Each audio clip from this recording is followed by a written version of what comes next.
All right, number 2. Dear Billy eats too much cake, bitch tits, Burr. Well, that was just, too long to be funny, but, just enough detail to be mean. All right, hey, hi, I am 28-year-old male. 28 years old was the last time I had abs. And I'll tell you right where I lost them. I went to that Carney hot dog fucking train car, and I went in there. Somebody goes, have you ever tried chili cheese fries? And I said, no, I have not. And I ate those fucking thing, and my belly has been distended ever since. But they were delicious. Speaking of which, I went back there yesterday, or 2 days ago, because I was hungry. I needed something quick, and what's better than a hot dog? Quick, right? And they had the Red Baron, old Freckles.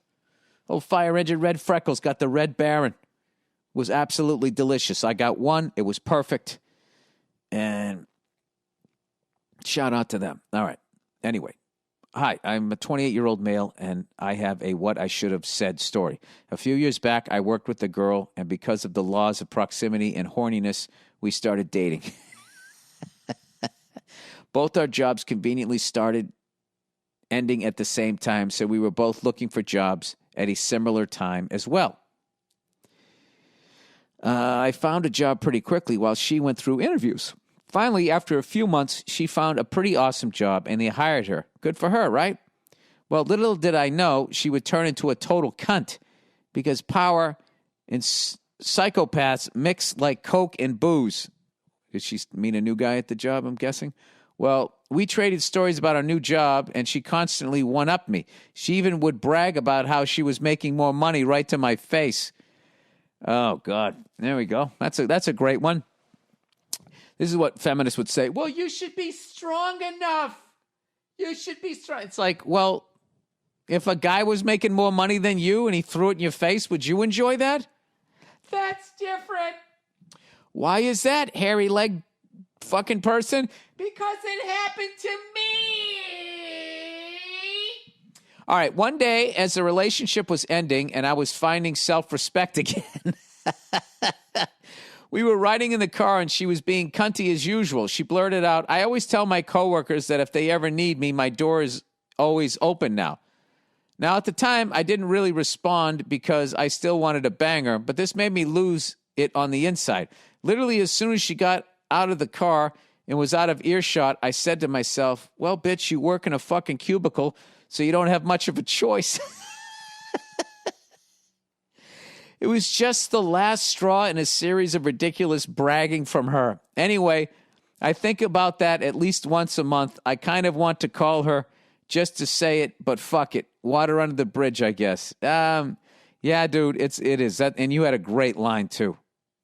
I mean, dude, if you did that right then and then broke up with her on top of that, there's a reason why that happens in movies. Because it's a movie. It's not real. To fucking be able to do that in real time. I remember one time I was on this, I think I've told this story before. That's all of my stories at this point when you do a podcast solo for the better part of fucking 2 decades. I did this trip. It was me, my brother, my grandmother at the time. I know. We were great grandkids, okay? She was alone at the time. We said, hey, we're going to go see the Southwest. Why don't you come along with us, right? So we'd take her to all the tourist sites during the day, and at night, me and my brother would go out and get ripped. You know, we had a great fucking time. So anyway, but we brought her along, Grand Canyon and all of that shit. So at one point, we went into some fucking restaurant somewhere around the Grand Canyon, and we went in there, and there was some fucking waitress, and she fucking hated her job. And she was being, it was so, when I look back to it now, it was almost like an SNL character.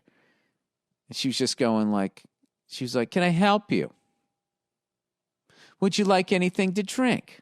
Like she was talking to us like that, right? So finally it came around to me, and I just go, yeah, can I get 2 eggs over easy, some bacon, and some toast? She goes, what kind of toast? And I go, white toast, right? And it got real fucking quiet, and she glared at me. And I glared at her for half a second, and then I looked away because I was like, this is going to be, I don't even know why. I bitched up. I looked away. But when she left, I remember my grandmother was very proud of me. She, you know, her old fucking, you know, lived through the Depression grip, grabbed my hand. I go, is that too much? And she goes, no, her attitude is terrible. Oh, her attitude is terrible. Because she came up in the time when the customer was always right. But then I'm not going to lie to you, man. I kept my eye on her the whole time when she was making my toast to make sure she didn't fucking spit on it. But that's the closest I think I ever came to in real, before I became like a comedian, and I can do it on stage just because that's what you have to do. I learned to do that, but still off stage, I still don't do it. I still don't do it. I can definitely